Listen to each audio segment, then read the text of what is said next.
Louvado seja nosso Senhor Jesus Cristo, para sempre seja louvado. Irmãos e irmãs, nós estamos meditando, né? Hoje já é a 8ª aula, né? O livro do professor Felipe Aquino, O Purgatório, o que a Igreja ensina, tirado daqui, e também do Catecismo da Igreja Católica, que está aqui pertinho de mim. Olha um pouquinho, né? Isso aqui, ó. Isso aqui é um tesouro. Você, católico, que não tem isso, está em dívida, né? Aí na sua comunidade você pode encontrar o Catecismo da Igreja Católica. Então é tirado desses dois livros, né? Esse aqui, né? É por isso que diz assim, o que a Igreja ensina. Então o professor Felipe Aquino tirou daqui do Catecismo da Igreja Católica, ok? O purgatório na Bíblia é o tema de hoje, né? Então, o purgatório é uma existência da razão e mesmo de caridade de Deus por cada um de nós. Então, Deus não quer mandar ninguém para o inferno. Mas como nós, às vezes, não estamos santos, só entra no céu quem tem um coração santo. Deus coloca a gente, eu sempre digo, purgatório é como recuperação. Recuperação você... lá no colégio, não sei se hoje tem ainda, né? Mas quando eu estudava, o cara não tirava uma nota boa, não estudava durante um ano, ele tinha que ficar de recuperação, né? Então, purgatório, a porta de saída é direto para o céu. Ele não sai do purgatório e vai para o inferno, né? O purgatório é uma existência da razão, é mesmo caridade de Deus por cada um de nós. O termo purgatório não existe na Bíblia. Se você for procurar lá na Bíblia a palavra purgatório, não existe, não tem esse nome na Bíblia. Foi formulado pela igreja, mas na realidade o conceito doutrinário deste lugar de purificação existe amplamente na Sagrada Escritura, como vamos ver. Então, meus irmãos, São Gregório Magno, no ano 604, ele sim foi Papa, né? Papa e doutor da Igreja, explica o purgatório a partir da palavra de Jesus. Gostaria que você tivesse, uma canetinha na mão e um papelzinho para você poder anotar, correto? Então diz assim, lá em Mateus capítulo 12, versículo 31, que diz: no que concerne a certas faltas leves, deve-se crer que existe antes do juízo um fogo purificador, segundo o que afirma aquele que é a verdade, Jesus Cristo, né? Dizendo que se alguém tiver pronunciado uma blasfêmia contra o Espírito Santo, não lhe será perdoado, nem no presente século, nem no seu futuro. Confira aí em Mateus 12, 31, onde Jesus diz assim: aquele que blasfemar contra o Espírito Santo não lhe será perdoado, nem no presente século, nem no segundo, nem no século futuro.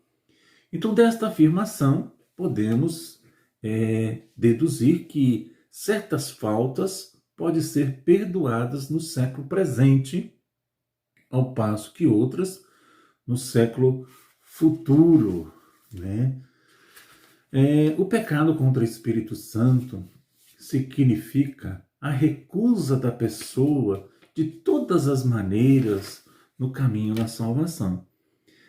Este não será perdoado nem nesse mundo, nem no mundo futuro. O Senhor Jesus mostra, então, nesse trecho, implicitamente, que há pecados que serão perdoados no mundo futuro, após a morte. Então, o ensinamento sobre o purgatório ele tem raiz na crença dos próprios judeus do Antigo Testamento, cerca de 200 anos antes de Cristo, quando ocorreu o episódio de Judas Macabeu. Muito importante você anotar aí. Narra-se que alguns soldados judeus foram encontrados mortos no campo de batalha, tendo debaixo de suas roupas alguns objetos consagrados aos ídolos, o que era proibido pela lei de Moisés. Então Judas Macabeus mandou fazer uma coleta para que fosse oferecida em Jerusalém um sacrifício pelos pecados desses soldados. Os soldados de Judas Macabeus saíram como o requeiram, necessariamente, para recolher os cadáveres do que haviam tombados e colocá-los no jazigos dos seus pais, no sítio dos seus parentes. Então encontraram debaixo da túnica de cada um dos mortos objetos consagrados aos ídolos, coisas proibidas pela lei dos judeus. Ficou assim evidente a todos que haviam tombado por algum motivo. Todos, pois glorificavam o Senhor, justos e juiz, que manifesta as coisas ocultas, e puseram-se à oração, implorando que o pecado cometido encontrasse completo perdão. E Judas, com a sua nobreza de ânimo, exortou o povo a se conservar, afastado do pecado, tendo ele visto com os próprios olhos as consequências dos pecados dos que haviam tombado. Depois ajuntou numa coleta individual cerca de 2.000 dracmas de prata, enviou a Jerusalém para que se oferecesse um sacrifício propiciatório. Com ação tão bela e nobre, ele tinha em consideração a ressurreição, porque se não cresce na ressurreição dos mortos, teria sido coisa supérflua, E vão orar pelos defuntos. Além disso, considerava a magnífica recompensa que está reservada àqueles que adormecem com sentimento de piedade. O Santo Pio, Santo e Pio pensamento, por isso mandou oferecer o sacrifício expiatório para que os mortos fossem absolvidos do pecado. Confira aí. Segundo Macabeus, capítulo 12, versículo 39 a 45. Medite. Quando alguém pergunta sobre a existência do purgatório, você vai falar, não existe a palavra purgatório, na Bíblia. O autor sagrado, inspirado pelo Espírito Santo, louva a ação de Judas e diz, se ele não esperasse que os mortos que haviam sucumbido iriam ressuscitar, seria supérfluo e tolo rezar pelos mortos. Mas, se considerasse que uma belíssima recompensa estava reservada para os que adormecem piedosamente. Então, era santo e piedoso o seu modo de pensar. Eis porque ele mandou oferecer esse sacrifício expiatório pelos que haviam morrido, a fim de que fossem absolvidos pelo pecado. Segundo Macabeus capítulo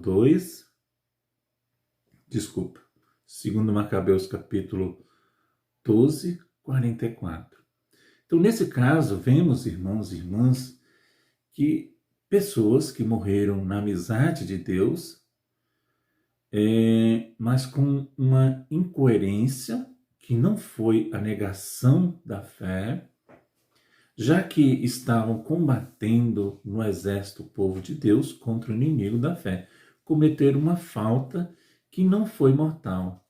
Fica claro no texto do Macabeus que os judeus oravam pelos seus mortos e por eles ofereciam sacrifícios e que os sacerdotes hebreus já naquele tempo aceitavam e ofereciam sacrifícios em expiação dos pecados dos falecidos, e que essa prática estava apoiada sobre a crença na ressurreição dos mortos, e como o livro dos Macabeus pertence ao cano, né, dos livros inspirados, assim também está uma base bíblica para a crença do purgatório e para a oração a favor dos mortos. Com base nos ensinamentos de São Paulo, a Igreja entende também a realidade do purgatório. Em 1 Coríntios capítulo 13, 10, né, ele fala de pessoas que contribuíram sobre o fundamento que é Jesus Cristo, utilizando uns material precioso, resistente ao fogo, ouro, prata, pedras preciosas, e outro materiais que não resistem ao fogo, palha, madeira. São todos os fiéis de Cristo, no entanto, uns com muito zelo e fervor, e outros com tibieza e relutância.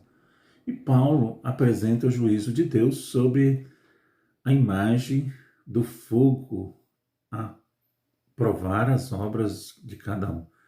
Se a obra resistir ao seu autor, receberá a recompensa, mas se não resistir ao seu autor, sofrerá deprimente, isto é, uma pena, que não será a condenação, pois o texto diz explicitamente que o trabalhador se salvará, mas como que através do fogo, isto é, com o sofrimento. Né?